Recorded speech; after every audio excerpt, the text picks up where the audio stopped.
Venezuela, un país devastado por el poder. Ayer un paraíso, hoy muchos luchan por sobrevivir.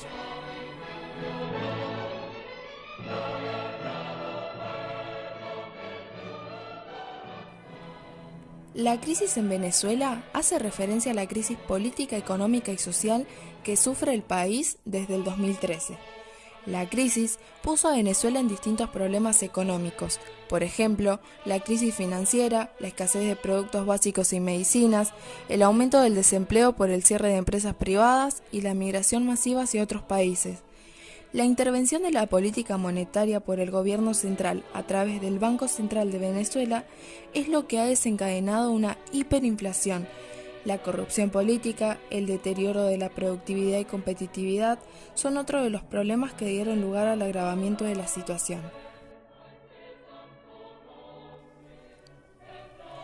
¿Cómo surgió la crisis en Venezuela?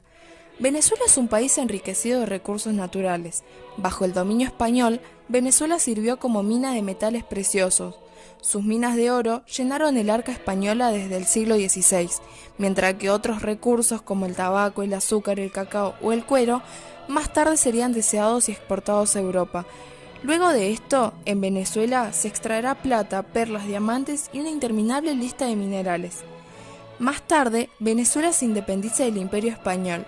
El 5 de julio de 1811 se firma el Acta de la Independencia. Ese día es celebrado como su Día Nacional. De acá surge Simón Bolívar, fue quien lideró la lucha independentista, y hasta entonces, provincia de Venezuela fue primero integrada en la Gran Colombia, y más tarde se independizó completamente.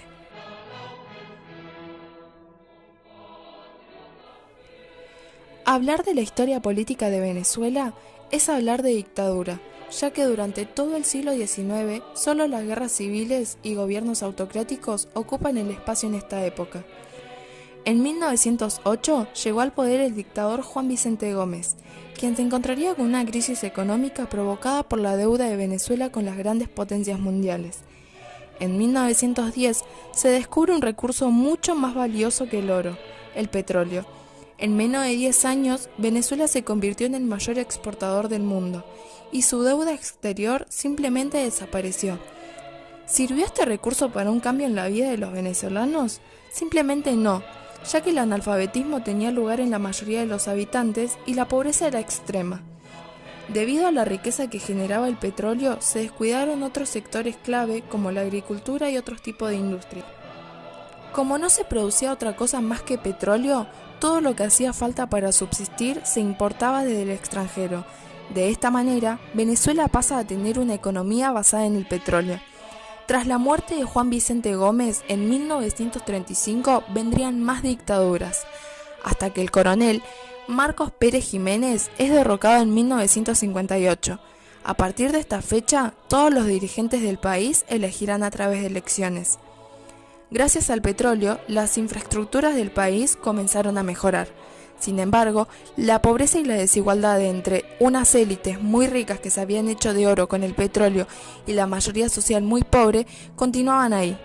En los años 60, Venezuela seguía desarrollándose, y más cuando el precio del petróleo subió a una escala muy alta al principio de los 70. Esto permitió al presidente Carlos Andrés Pérez nacionalizar las industrias del hierro y el petróleo.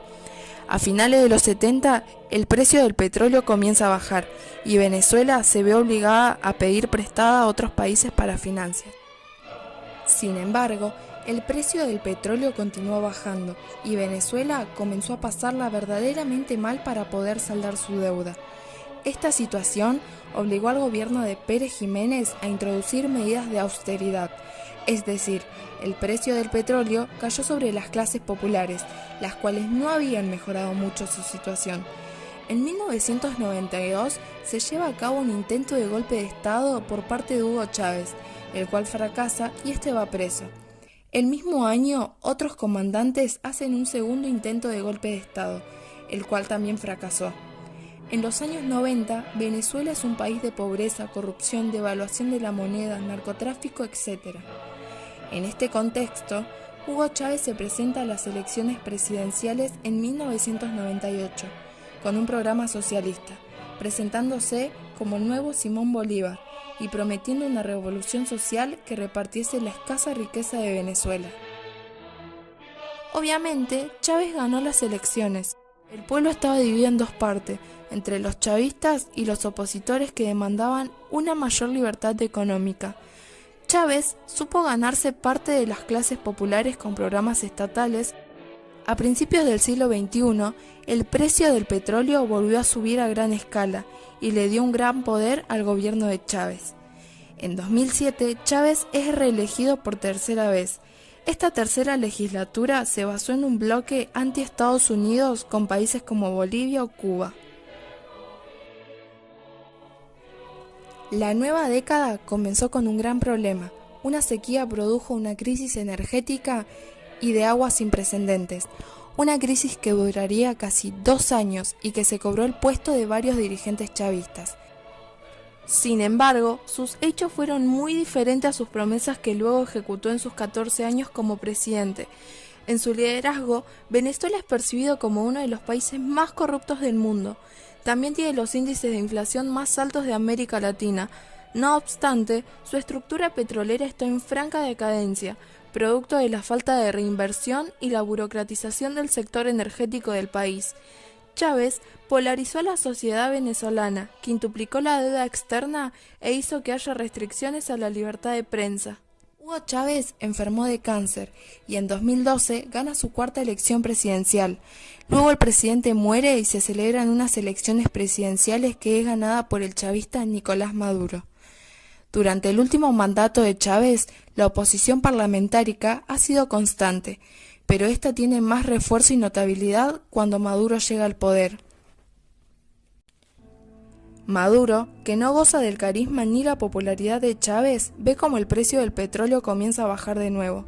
Esto trae graves problemas de escasez de productos básicos en Venezuela, lo que a su vez agrava la inflación y el desempleo. Esto provoca problemas para pagar la deuda exterior del país. Esta nueva crisis subió a Venezuela a un clima de violencia entre gobierno y opositores. Los opositores acusan a Maduro de dictador, mientras que Maduro los acusa de golpistas y traicioneros. Y también acusa a Estados Unidos de estar detrás de todos los males económicos.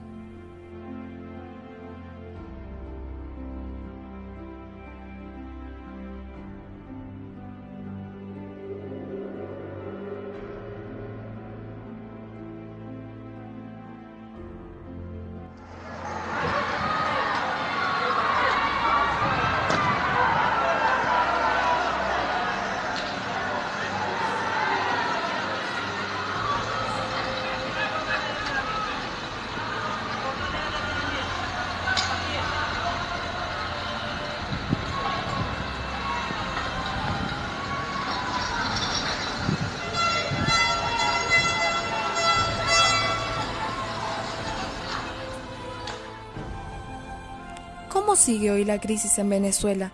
El pasado 23 de enero, Juan Guaidó se proclamó presidente interino de Venezuela. Esto eleva la tensión entre Rusia y Estados Unidos. ¿Puede la crisis acabar en un choque entre potencias? Primero Estados Unidos dio su apoyo al joven presidente de la Asamblea Nacional y seguidamente hicieron lo mismo los países del Grupo de Lima, excepto México. A Maduro salieron a defenderlo sus aliados más cercanos, Cuba, Bolivia, Rusia y también China, que manifestó una gran preocupación y afirmó que apoyaba los esfuerzos del gobierno por preservar la soberanía, la independencia y la estabilidad del país. Por su parte, la Unión Europea, después de meses diciendo que no reconoce la legitimidad de Maduro, no reconoció explícitamente a Guaidó como presidente, aunque sí insistió de que hayan elecciones libres y creíbles. El sábado, sin embargo, algunos países europeos aumentaron la presión. ¿De dónde sacan que tienen el poder para darnos un ultimátum? Fue la respuesta de Venezuela ante la presión de España, Alemania, Francia y Reino Unido. Sin embargo, ese mismo día, España, Francia, Alemania, Portugal, Holanda y Reino Unido declararon que en caso de que en 8 días no se anuncien nuevas elecciones, pasarán a reconocer automáticamente a Guaidó como nuevo presidente de Venezuela. Los que sostienen a Maduro son militares, son considerados el sostén del gobierno, y el jueves reafirmaron su apoyo a Maduro, denunciando un golpe de Estado en marcha. De 32 ministros, 9 son militares y dirigen carteras como Defensa Interior, Agricultura y Alimentación, además de la petrolera que aporta el 96% del ingreso al país y el servicio de inteligencia. Aparecen algunas grietas. El sábado, el agregado militar de Venezuela en Washington, el coronel José Luis Silva, anunció que ya no reconoce a Maduro como presidente legítimo y que llama a sus hermanos militares para que apoyen a Guaidó. Al final, todo es encarcelamiento, acusaciones, disturbio, abuso de poder, muertes, pobreza y hambre. ¿Está el mundo a tiempo de salvarla o Venezuela está condenada?